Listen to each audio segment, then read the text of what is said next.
บายดีทุกคนตอนรับเข้าสู่ตาโลโฮแชนแนลตาโลโฮแชนแนลค่ะว่ามื้อนี้วันพักเนาะวันอาทิตย์อยู่กันคนเดียวเมื่อยนั่ง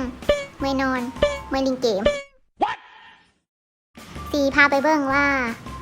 ในปี2020สวรรณเขตเพิ่นสร้างวงเวียนขึ้นเพิ่มอีกจังวงเวียนเนาะแล้วก็แต่ละวงเวียนติดกับสถานที่ใดเด้ใกล้กับสถานที่ใดเด้แล้วก็สิพาไปเบิ่งถนนหนทางเส้น2เลนเส้นอันนึงเพิ่นมีการเปลี่ยนแปลงและเพิ่นมีการเปลี่ยนแปลงและพัฒนาขึ้นแนวใดแน่เนาะไปเบิ่งเลย